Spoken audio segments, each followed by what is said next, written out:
saya yang mendapat Baik, tak apa. I understand. Soalan dibangkitkan, saya dah jawab pun. Kalau you follow temu Anwar, Kelantan, ada yang tanya soalan tu dan saya jawab. Lain kali follow this. Alright, this is an important question. But saya nak terus terang.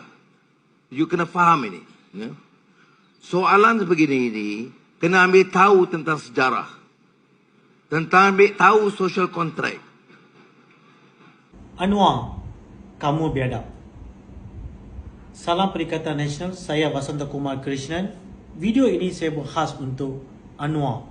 Itulah penghormatan untuk kamu, Anwar, kamu biadab. Saya merujuk kepada kenyataan kamu ataupun maklum balas kamu daripada soalan yang ditanya oleh seorang pelajar matrikulasi berbangsa India di salah sebuah pengajian tinggi dalam semalam. Baik, Datuk Seri, saya rasa berkenaan dengan kontrak sosial ini tidak perlu dipertikaikan. Dan kamu tidak perlu untuk menjawab jawapan kamu yang begitu sombong dan angkuh. Sebab semua orang tahu yang kontrak sosial dan diterima oleh semua bangsa. Datuk Seri, kena ingat, tak perlulah berhujah politik di kalangan pelajar-pelajar yang belum tahu berkenaan dengan politik. Dan kamu tak perlulah untuk menyatakan merendahkan komuniti India di kalangan bangsa-bangsa lain ataupun di khalayak lain. Jawapan kamu senang je. Kalau saya di tempat kamu, jawapan saya senang je. Seperti mana yang kamu cakap, India ini miskin dan India memerlukan bantuan. Dan kamu ada cakap 2-3 hari yang lalu dalam himpunan MIC, di Ibu Pejabat MIC, kamu akan mencari jalan dan menyelesaikan semua masalah-masalah India, termasuk juga masalah pendidikan. Itu sepatutnya jawapan kamu. Bukan cara kamu yang begitu biadab, yang kurang ajar kepada seorang pelajar India yang menyatakan bahawa ini adalah kontrak sosial. Tapi hari ini kamu sudah dalam jawatan sebagai Perdana Menteri, kamu begitu angkuh menjawab bahawa kontrak sosial. Dan sebelum ini, dalam pilihan raya yang lalu, kamu tak pernah cakap. Dalam kempen pilihan raya kamu tak pernah cakap. Kamu cakap is equal, the education is equal for everyone. Tapi hari ini pula kamu cerita lain. Anwar, kalau kamu nak main politik, biarlah di luar, bukan di dalam IPT. Dan saya ingin nak beri nasihat kepada Datuk Seri Anwar. Sebelum ini, salah seorang calon adun di Kota Anggerik, Najwan, bercakap India Estate. Kamu pula, Anwar, telah merendahkan bangsaku India di kalangan orang lain. Dan kamu telah demotivate anak-anak India.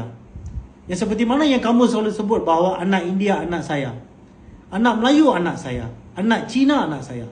Tapi bila datang pendidikan, pelajaran, kamu asingkan anak India, kamu asingkan anak Cina. Mengapa? Bagaimana sejak bila kontrak sosial ini akan wujud? Datuk Seri, kamu tahu tak?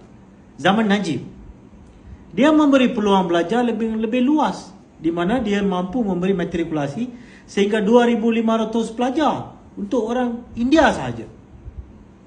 Manakala ketika Tun M, kota ini ditingkatkan daripada 2,500 ke 4,000 untuk bukan Melayu.